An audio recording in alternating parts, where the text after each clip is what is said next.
প্রিয় ছাত্রছাত্রীরা, আগের দিনে আমরা বায়ুর চাপ বলয় ও বায়ু প্রবাহের যে অংশটা আমরা আলোচনা করেছিলাম। আজকের বায়ু প্রবাহের যে অংশটা, সেই অংশটা আমরা আলোচনা করব। বায়ু চাপ বলয় সম্বন্ধে তোমাদের বলেছিলাম, সেটা নিশ্চয়ই তোমরা ভালো করে দেখেছো, পড়েছো। আশা করি কোনো অসুবিধা নেই। অসুবিধা থাকলে অবশ্যই তোমরা কমেন্ট করে জানাবে। আজকের বায়ু চাপ বলয় ও বায়ু প্রবাহের দ্বিতীয় অংশ বায়ু প্রবাহ আমরা বায়ু প্রবাহ আজকের আলোচনা করব। তো এর আগের দিনে আমরা বলেছিলাম যে এই বায়ু প্রবাহকে আমরা প্রধানত চারটি অংশে ভাগ করতে পারি। একটু মনোযোগ দিয়ে দেখবে। নিয়ত বায়ু প্রবাহ 1 নম্বর, 2 নম্বর সাময়িক বায়ু প্রবাহ, 3 নম্বর স্থানীয় বায়ু প্রবাহ এবং চতুর্থ আকস্মিক বায়ু প্রবাহ।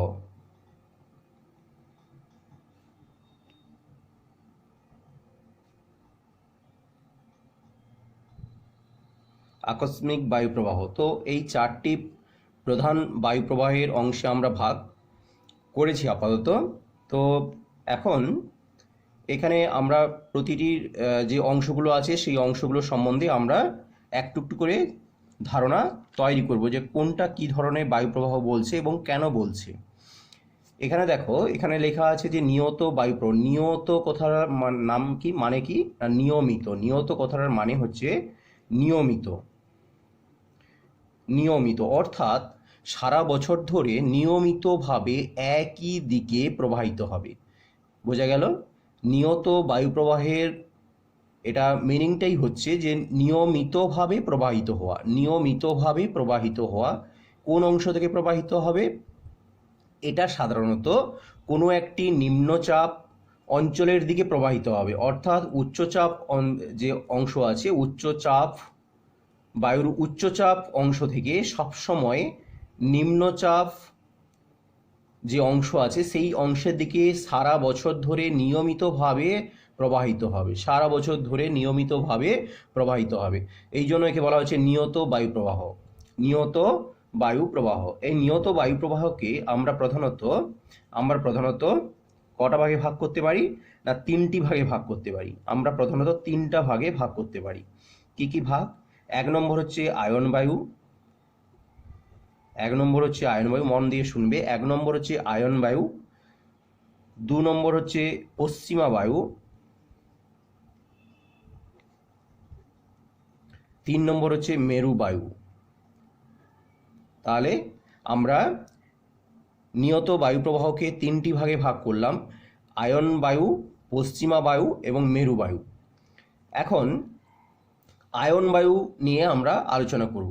আয়ন বায়ু কাকে বলবো? না, আয়ন বায়ু হচ্ছে, আমরা যদি একটি চিত্র আঁকি আয়ন বায়ু সম্বন্ধে, আমরা চিত্রটা এখানে দেখব।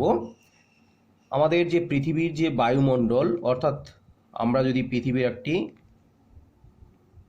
একটা গোলাকার অংশ আঁকি, তো পৃথিবীর মাঝখান দিয়ে কে গেছে? না, এই অঞ্চল হচ্ছে একেবারে মাঝখানে হচ্ছে নিরক্ষীয় নিম্নচাপ বলয়। এই যে অঞ্চলটা, এটাকে বলা হচ্ছে নিরক্ষীয় নিম্নচাপ বলয়। এটা আগের দিনে বলেছিলাম তোমাদের। মাঝখানের অংশ দিয়ে যে অংশটা, এখানে সারা বছর সূর্যের রশ্মি একেবারে লম্বভাবে কিরণ দেয়, যার জন্য সারা বছর প্রচুর গরম, যার জন্য গরমের জন্য বায়ুমণ্ডল উত্তপ্ত হয়ে গিয়ে, হালকা হয়ে গিয়ে সোজা উপরের দিকে উঠে যাবে। এবং এখানে যে 23.5 ডিগ্রির যে অংশ, অর্থাৎ কর্কটীয় যে অংশটি আছে এবং মকরীয় যে অংশটি আছে, 23.5 ডিগ্রি উত্তর ও দক্ষিণ, এই অংশটা তখন কি হবে? না, এই অংশটা তুলনামূলকভাবে তির্যকভাবে আলোক রশ্মি পতনের জন্য এখানে তুলনামূলকভাবে কম গরম হবে। অর্থাৎ এই অঞ্চল তুলনামূলকভাবে উচ্চচাপ অঞ্চলটিতে অবস্থান করবে। তাহলে এখানে আমরা বলতে পারি এই অঞ্চলটা হচ্ছে কর্কটীয় উচ্চচাপ বলয়, আর এদিকে এই যে অংশটা, এই অংশটা হচ্ছে মকরীয় উচ্চচাপ বলয়। তো এখন কথা হচ্ছে এই মকরীয় এবং কর্কটীয় উচ্চচাপ, যেহেতু আমরা বলেছি এর আগে যে উচ্চচাপ অঞ্চল থেকে নিম্নচাপের দিকে প্রবাহিত হবে, তাহলে মাঝখানে যেহেতু নিম্নচাপ, তাহলে কি হবে না এটা বরাবর এই বেঁকে গিয়ে ফেরোলের সূত্র অনুযায়ী এইভাবে বেঁকে গিয়ে প্রবাহিত হবে, এইভাবে বেঁকে গিয়ে বায়ুটা প্রবাহিত হতে থাকবে। ঠিক আছে, এইভাবে প্রবাহিত হবে, এইভাবে প্রবাহিত হবে। তাহলে এই যে আয়ন বায়ুটা, একে কি বলবো? একে বলবো, আমরা যদি বলি যে এটা হচ্ছে উত্তর দিক, এটা হচ্ছে দক্ষিণ স্বাভাবিকভাবে, আর এটা হচ্ছে পূর্ব, এটা হচ্ছে পূর্ব, এটা হচ্ছে পশ্চিম দিক। তাহলে এই আয়ন বায়ুটা, এই আয়ন বায়ুর নামটা তাহলে কি হবে না দক্ষিণ পূর্ব দক্ষিণ পশ্চিম আয়ন বায়ু। এই বায়ুটার নাম হচ্ছে দক্ষিণ পশ্চিম, যেহেতু দক্ষিণ পশ্চিম দিকে যাচ্ছে, তাহলে দক্ষিণ পশ্চিম আয়ন বায়ু। এটা কি হবে? এটা হবে উত্তর পশ্চিম আয়ন বায়ু। বোঝা গেল? তাহলে এই আয়ন বায়ুটা সারা বছর ধরে নিয়মিতভাবে প্রবাহিত হবে। তাহলে এখানে আয়ন বায়ু কাকে বলবো না? আয়ন বায়ু হচ্ছে কর্কটীয় এবং মকরীয় উচ্চচাপ বলয় থেকে সারা বছর নিয়মিতভাবে নিরক্ষীয় নিম্নচাপ অঞ্চলের দিকে যে নির্দিষ্ট গতিতে বায়ু প্রবাহিত হয়, সেই বায়ু প্রবাহকে বলা হচ্ছে আয়ন বায়ু। কি বলা হচ্ছে? আয়ন বায়ু। এবং এই বায়ুটা সারা বছর ধরে প্রবাহিত হয় বলে নাবিকরা, জাহাজের যে পণ্য বিক্রেতা নাবিকরা, সেই নাবিকরা কিন্তু সাধারণত এই বায়ুর উপর নির্ভর করে জাহাজ নিয়ে বেরিয়ে পড়তেন এবং নির্দিষ্ট গন্তব্যস্থলে ওনারা পৌঁছে যেতেন। যার জন্য ওনারা যেহেতু বাণিজ্য করতেন এই বায়ুর সহায়তা নিয়ে, সাহায্য নিয়ে, সেই জন্য এই বায়ুর আরেকটা নাম হচ্ছে, এই আয়ন বায়ুর আরেকটা নাম হচ্ছে যে বাণিজ্য বায়ু বা ট্রেড উইন্ড। তাহলে এই আয়ন বায়ুর আরও একটা নাম হচ্ছে বাণিজ্য বায়ু, বা যাকে বলা হচ্ছে ট্রেড উইন্ড, যাকে বলা হচ্ছে ট্রেড উইন্ড। ঠিক আছে, বাণিজ্য বায়ু বা ট্রেড উইন্ড। তো এই গেল আমাদের আয়ন বায়ু। এবার আমরা আসছি পশ্চিমা বায়ু। তাহলে পশ্চিমা বায়ু কাকে বলবো? আমরা এই একই ছকের মধ্যে আমরা একটু দেখে নিই। কর্কটীয় এবং মকরীয় তো উচ্চচাপ গেল, এর পরের যে অংশটা আছে সেখানে আলোকরশ্মি তীর্যকভাবে পড়লেও পৃথিবীর ঘূর্ণনের জন্য এই অঞ্চলেও কিন্তু নিম্নচাপের সৃষ্টি হয়।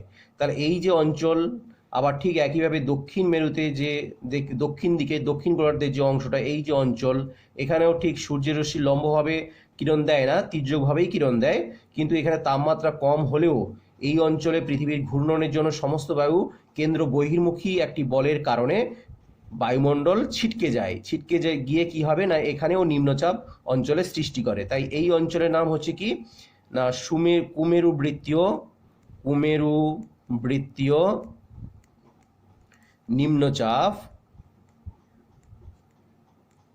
বলয়। ঠিক একইভাবে এই যে বলয়টাকে আমরা কি বলবো? এই বলয়টাকে আমরা বলবো সুমেরু বৃত্তীয় নিম্নচাপ বলয়। ঠিক আছে, তাহলে একদিকে আমরা দেখছি যে কুমেরু বৃত্তীয় নিম্নচাপ বলয় এবং সুমেরু বৃত্তীয় নিম্নচাপ বলয়। তাহলে দেখো যে কুমেরু এবং সুমেরু, তাহলে দুদিকে নিম্নচাপ হওয়ার জন্য তার ঠিক আগের যে বলয়টা আমরা দেখেছি কর্কটীয় উচ্চচাপ, আর এইদিকে হচ্ছে মকরীয় উচ্চচাপ, তাহলে এই উচ্চচাপ অঞ্চল থেকে নিম্নচাপের দিকে প্রবাহিত হবে। তো ঠিক একইভাবে যেহেতু পশ্চিম দিক থেকে পশ্চিম কোণাকুণি বরাবর এটা প্রবাহিত হচ্ছে সুমেরুর দিকে, সুমেরু বৃত্তীয়ের দিকে, আবার এটাও পশ্চিম দিক থেকে প্রবাহিত হচ্ছে কোন দিকে প্রবাহিত হচ্ছে না কুমেরু বৃত্তীয়ের দিকে। তাহলে এই যে বায়ুটা, এই বায়ুর নাম হচ্ছে পশ্চিমা বায়ু।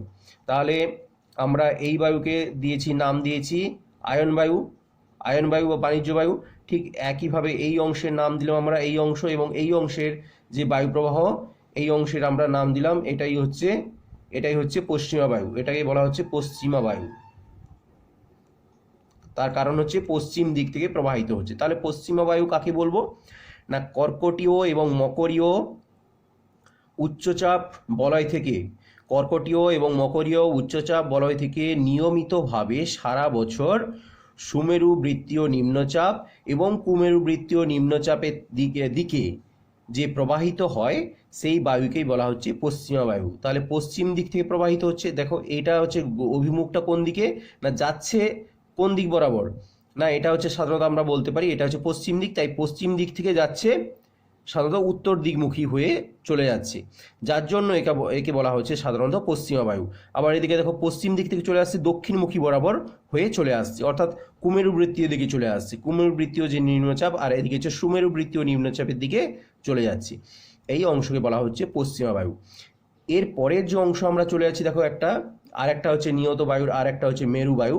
তাহলে মেরু বায়ু কোন অঞ্চল? না এই যে মেরু অঞ্চল, একে বলা হচ্ছে সুমেরু। সুমেরু উচ্চচাপ, এখানে হচ্ছে শুষ্ক শীতল বায়ু, ভারী বায়ু, এখানে আবর্তন গতিবেগও কম, সূর্যের রশ্মিও সাধারণত তির্যকভাবে কিরণ দেয়। আর উল্টো দিকে একইভাবে দক্ষিণ মেরুর যে অংশ, একে বলা হচ্ছে আমাদের কুমেরু। কুমেরু আর একে বলা হচ্ছে সুমেরু। সুমেরু, এই দুটো অঞ্চলে কিন্তু বায়ুমণ্ডলের উচ্চচাপ বলয়ের সৃষ্টি করে। তাহলে দেখো এই উচ্চচাপ বলয় আর এই উচ্চচাপ বলয় দিকে ঠিক একইভাবে কোন দিকে প্রবাহিত হবে? না নিম্নচাপের দিকে প্রবাহিত হবে, এইভাবে অভিমুখ করে প্রবাহিত হবে। ঠিক আছে, এইভাবে অভিমুখ করে প্রবাহিত হবে। দেখো একটু মনোযোগ দিয়ে দেখো, তাহলে এইভাবে যে বায়ুমণ্ডলটা বেঁকে ফেরোলের সূত্র অনুযায়ী, ফেরোলের সূত্র আগে বলেছি তোমরা জানো, ফেরোলের সূত্রটা একটু মনোযোগ দিয়ে পড়বে, তোমরা নিশ্চয়ই বুঝতে পারবে যে কেন আমি বেঁকে সোজাসুজি কিন্তু বায়ু প্রবাহিত হচ্ছে না, বায়ু প্রবাহ বরাবর বেঁকে প্রবাহিত হবে। তো এইভাবে কিন্তু প্রবাহিত হচ্ছে, যেহেতু মেরু অঞ্চল থেকে আসছে তাই এর অপর নাম হচ্ছে মেরুবায়ু। এর অপর নাম হচ্ছে মেরুবায়ু। একটু মনোযোগ দিয়ে শোনো, তাহলে মেরুবায়ু কাকে বলবো? না সুমেরু এবং কুমেরুর উচ্চচাপ বলয় থেকে প্রতি বছর মানে সারা বছর নিয়মিতভাবে সুমেরু বৃত্তীয় এবং কুমেরু বৃত্তীয় অঞ্চলের দিকে, সুমেরু বৃত্তীয় এবং কুমেরু বৃত্তীয় অঞ্চলের দিকে যে প্রবাহিত হয়, যে প্রবাহিত হচ্ছে, তখন তাকে কি বলা হচ্ছে? তখন তাকে বলা হচ্ছে মেরুবায়ু। তাহলে দেখো এই মেরু অঞ্চল থেকে কুমেরু বৃত্তীয় থেকে প্রবাহিত হচ্ছে, আবার এদিকে সুমেরু বৃত্ত থেকে আর থেকে কুমেরু বৃত্তের দিকে প্রবাহিত হচ্ছে সারা বছর ধরে, একে বলা হচ্ছে মেরুবায়ু। তো এই গেল আমাদের নিয়ত বায়ু প্রবাহ। তাহলে নিয়মিত বায়ু প্রবাহ নিশ্চয়ই বুঝতে পেরেছ যে নিয়মিতভাবে সারা বছর প্রবাহিত হচ্ছে, তাই একে বলা হচ্ছে নিয়ত বায়ু প্রবাহ বা নিয়মিত বায়ু প্রবাহ। এরপরে আমরা চলে যাচ্ছি যে সাময়িক বায়ু প্রবাহ। এই যে দেখো 2 নম্বর, 1 নম্বর আমরা আলোচনা করে নিলাম, এবার হচ্ছে 2 নম্বর সাময়িক বায়ু প্রবাহ। তাহলে 2 নম্বর আমরা এখানে চলে আসছি সাময়িক বায়ু প্রবাহ। সাময়িক কথাটা মানে কি? সাময়িক মানে হচ্ছে বিশেষ সময়, অর্থাৎ দিনের বা বছরের একটা নির্দিষ্ট সময়ে এটা প্রবাহিত হবে, তাই তো? তাই একে বলা হচ্ছে সাময়িক বায়ু প্রবাহ। অর্থাৎ কিছু সময়ের জন্য প্রবাহিত হতে পারে, একটা নির্দিষ্ট সময় প্রবাহিত হতে পারে, বছরের একটা নির্দিষ্ট ঋতুতে প্রবাহিত হতে পারে, তাই একে বলা হচ্ছে সাময়িক বায়ু প্রবাহ। এই সাময়িক বায়ু প্রবাহকে প্রধানত আমরা দুটো অংশে ভাগ করতে পারি। দুটো অংশ কি কি আমি এখানে ভাগটা করিনি, আমি এখানে ভাগটা করে দিচ্ছি। 1 নম্বর এ কি হতে পারে? একটা হচ্ছে সামুদ্রিক অঞ্চলের মধ্যে ঘটতে পারে। সামুদ্রিক অঞ্চল অর্থাৎ যেখানে সমুদ্র আছে সেই অঞ্চলে ঘটতে পারে। কিভাবে হয় এটা? কিভাবে হয় সাময়িক বায়ু প্রবাহটা কিভাবে হতে পারে? একে আমরা আবার দুটো ভাগে ভাগ করতে পারি। একটাকে বলা হচ্ছে কি সামুদ্রিক বায়ু প্রবাহ, আরেকটাকে বলা হচ্ছে স্থলবায়ু।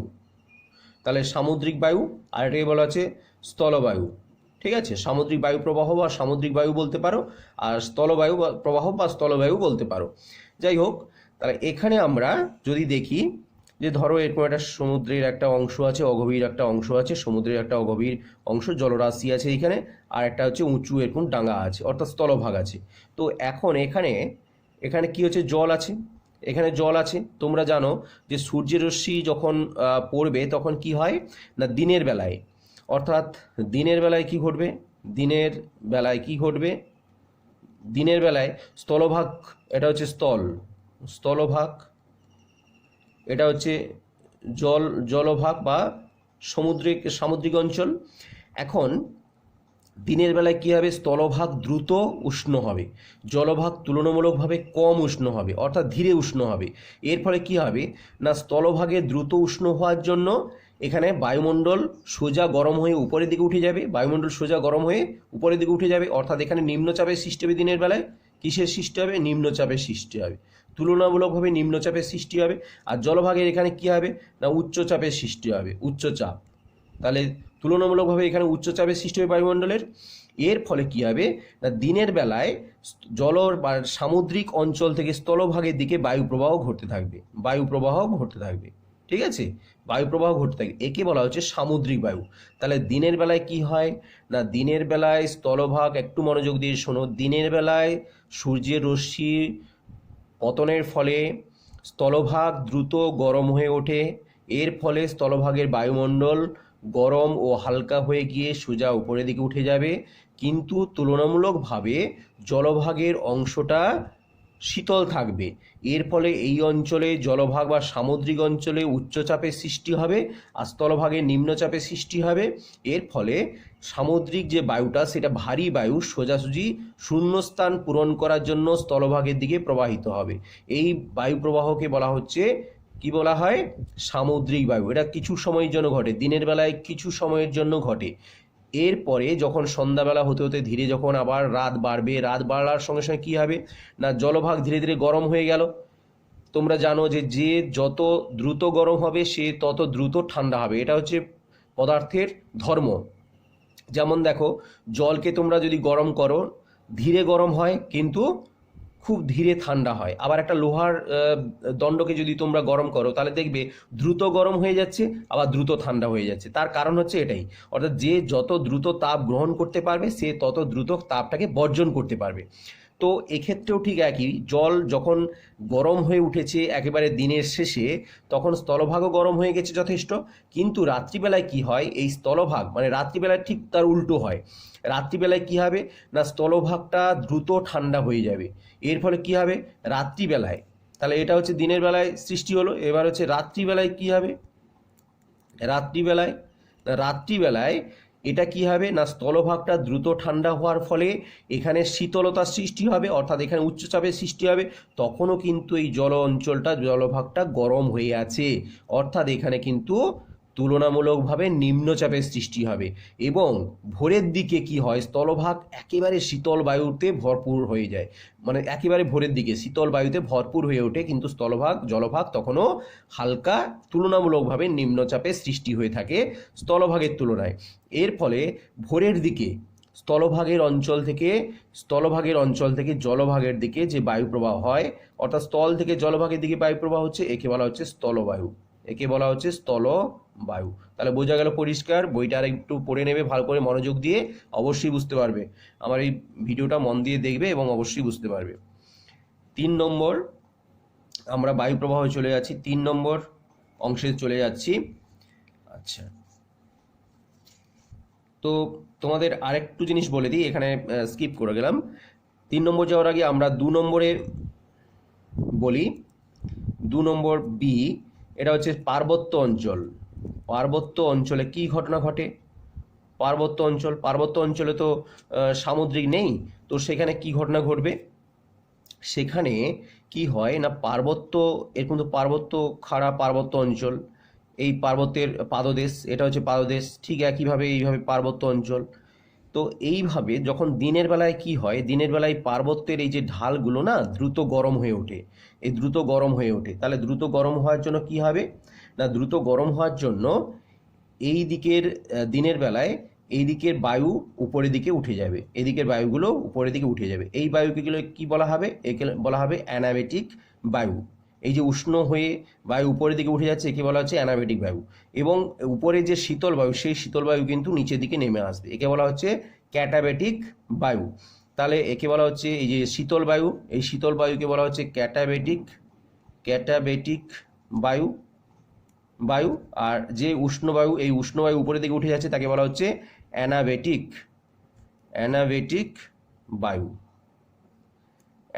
বায়ু। ঠিক আছে, ক্যাটাবেটিক বায়ু এবং অ্যানাবেটিক বায়ু, ক্যাটাবেটিক এবং অ্যানাবেটিক। রাত্রিবেলায় ঠিক উল্টোটা হয়। রাত্রিবেলায় কি হবে? না রাত্রিবেলায় এই অঞ্চল তো দ্রুত কি হবে? এই অঞ্চলটা শীতল হয়ে যাবে, গরম থাকবে, এটাও শীতল হয়ে যাবে। তাহলে শীতল ঢাল বেয়ে নিচের দিকে নামতে থাকবে, উল্টোটা ঘটনা ঘটবে, নামতে থাকবে শীতল, আর এখানে গরম বাতাস উপর দিকে উঠতে থাকবে। অর্থাৎ এই উপরের দিকে যে গরম বাতাস চলে যাচ্ছে এটাও ঠিক একইভাবে আমরা বলবো অ্যানাবেটিক, আর নিচের দিকে যে শীতল বাতাসটা নেমে আসছে তাকে কি বলবো, ক্যাটাবেটিক। তাহলে দিনের বেলায় এবং রাত্রিবেলায় উল্টো ঘটনাটা ঘটে থাকবে। যেমন করে সমুদ্রের বায়ু, পুরো সামুদ্রিক বায়ু এবং স্থলবায়ু যেভাবে আমরা বললাম, ঠিক একইভাবে পার্বত্য অঞ্চলেও একই ঘটনা দেখা যায়। এরপরে আমরা চলে যাচ্ছি যে স্থানীয় বায়ু, 3 নম্বরে আমরা চলে যাচ্ছি স্থানীয় বায়ু।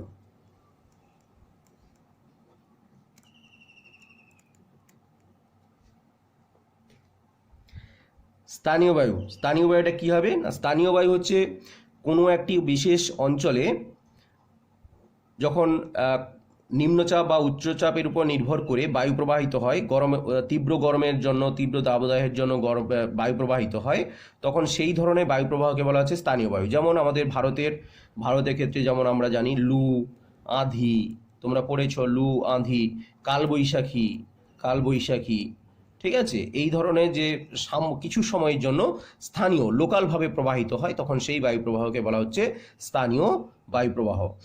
আর 4 নম্বর আমরা বলি, 4 নম্বর হচ্ছে আকস্মিক বায়ুপ্রবাহ। আকস্মিক মানে হঠাৎ করে হয়ে থাকবে, ঠিক আছে, আকস্মিক বায়ুপ্রবাহ।